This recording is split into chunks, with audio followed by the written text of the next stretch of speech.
right in that mix is the 42 of Juan Pablo Montoya. Tight race car today. They made track bar adjustments for that. Crew Chief Brian Petty doing kind of a fantasy racing league thing here. He told me this morning, we've put ourselves in the chase. I said, huh? He said, no, we put ourselves in the chase. Our goal every week is to finish ahead of 3 of the chasers. We want to finish 10th in the chase in our world. We're going to do it. We're going to be aggressive to try to get there.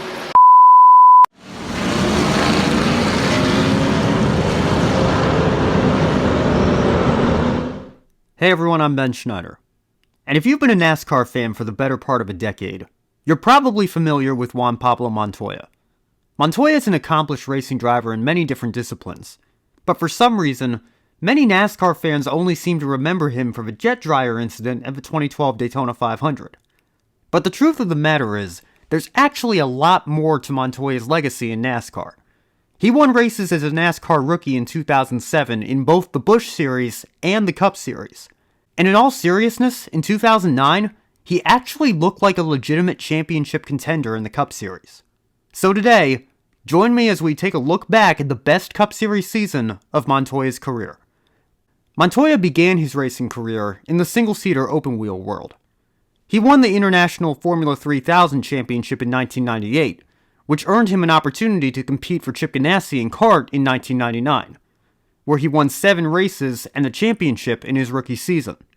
The next year, he'd lead Ganassi's return to the Indianapolis 500, where he again won on debut. While Montoya was enjoying his success in America, he also maintained a contractual relationship with the Williams F1 team, and in 2001, he became one of the team's official F1 drivers. He'd win 4 races with Williams over the next 4 seasons, including the Monaco Grand Prix in 2003. A move to McLaren in 2005 would see him win 3 more F1 races, but by 2006, his relationship with the team had begun to deteriorate. In July, Montoya announced that he'd be reuniting with Chip Ganassi, but it wouldn't be in the IndyCar series. Instead, it would be in Ganassi's number 42 Dodge in NASCAR. Montoya's stock car debut would come in the ARCA series at Talladega, where he qualified second and finished an impressive third. He'd make a handful of Busch Series starts at the end of the season, and he even ran in the Cup Series finale at Homestead, which was going alright until this happened. Caution flag is back out, looks like. Oh, hard crash. Juan Montoya. You okay? Boy, you don't see that often, BP. The fuel cell erupts. Well, this is Juan's took us out. first Nextel Cup Series start.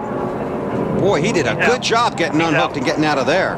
Montoya's 2007 racing season started out as well as it possibly could have, as he won the Rolex 24 Hours of Daytona. He'd go on to win twice in NASCAR that season as well, winning in the Busch Series at Mexico City in a rather controversial fashion. What a run today, by the way, for the 41 car of Pruitt, and there's contact. Montoya and Pruitt come together. Montoya, they spin around through the grass and dirt goes Montoya. Pruitt's car has yet to fire, and the caution is out. I will tell you, I would have never believed that in a million years. Juan Montoya is just so excited and just pressed the issue a little bit getting into turn 1. Ladies and gentlemen, open up the NASCAR history books, because out of turn 8, Juan Pablo Montoya becomes the next winner of the NASCAR Busch Series. Juan Pablo Montoya has won it here at Mexico City, and the fans are going wild. What an effort. And then winning a Cup Series race at Sonoma on fuel mileage. Final turn into 11, then the short jog for turn 12. Juan Pablo Montoya coming to the checker flag.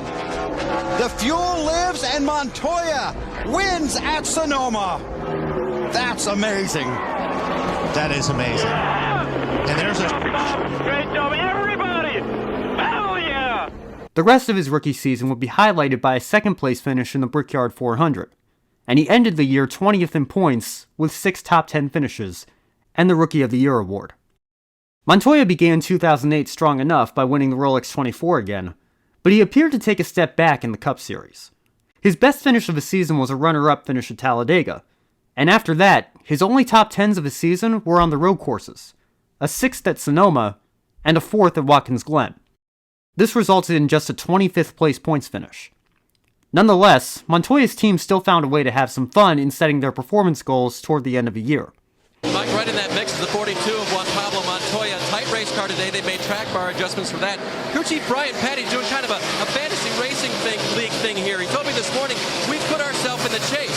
I said, huh? He said, no, we put ourselves in the chase. Our goal every week is to finish ahead of 3 of the chasers. We want to finish 10th in the chase in our world. We're going to do it. We're going to be aggressive to try to get there.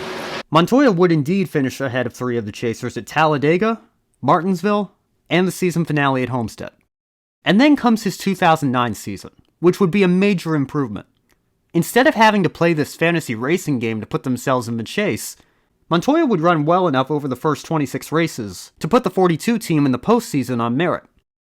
The 2009 season brought some changes to Montoya's team as Ganassi merged his NASCAR organization with Dale Earnhardt Incorporated to form Earnhardt Ganassi Racing, with the team now running Chevrolets instead of Dodges.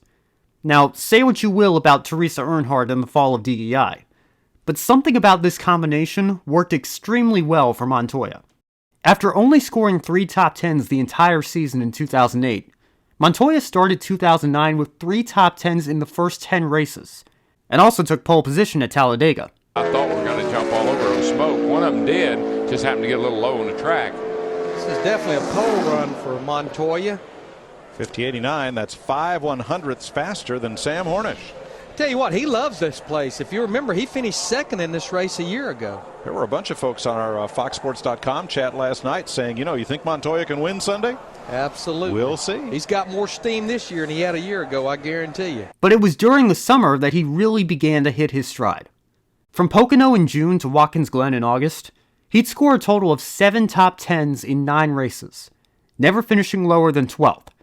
His performance at the August Pocono race in particular was good enough for a runner-up spot behind Denny Hamlin, and he absolutely should have won the Brickyard 400 as he dominated much of the race, but a pit road penalty relegated him to an 11th place finish.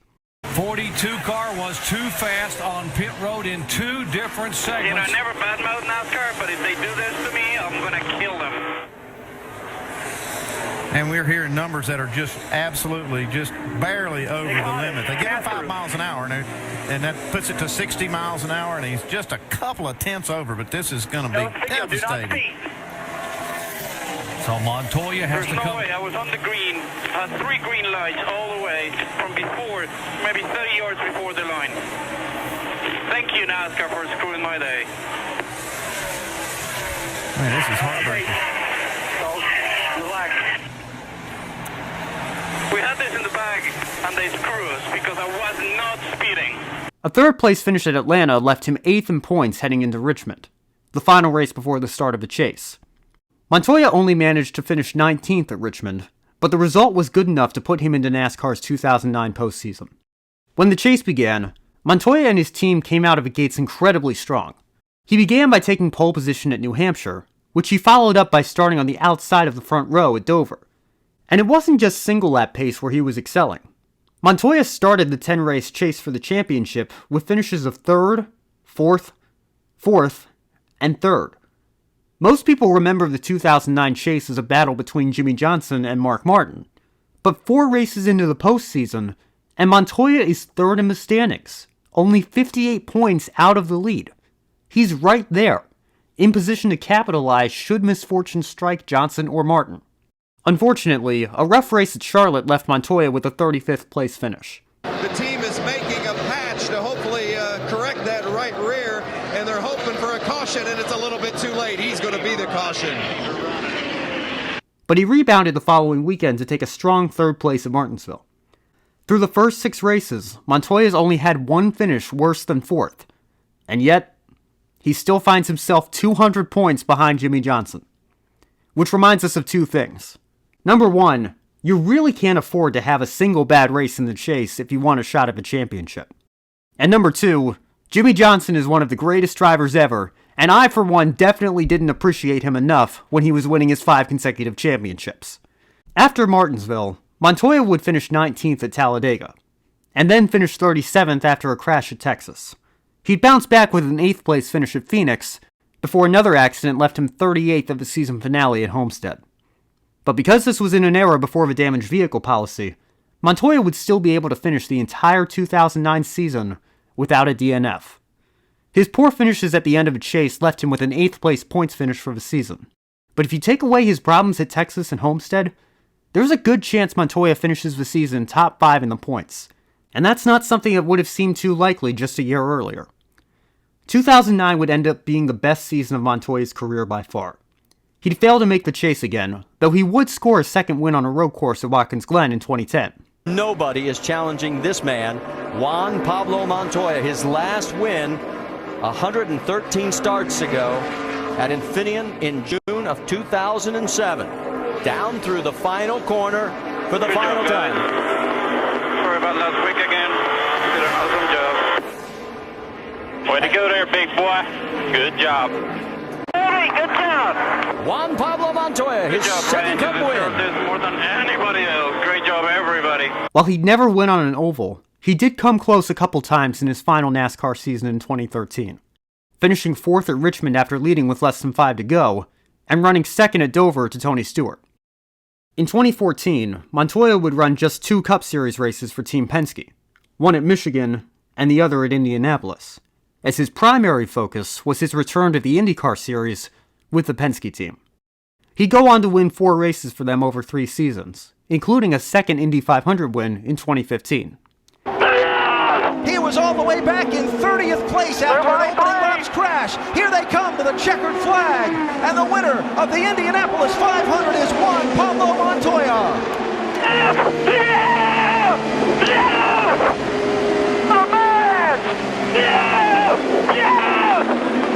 He then transitioned to sports cars in IMSA, where he won the series championship in 2019. And the champion in DPI is Acura Team Penske, Dane Cameron, Juan Pablo Montoya. It's all fireworks for those guys.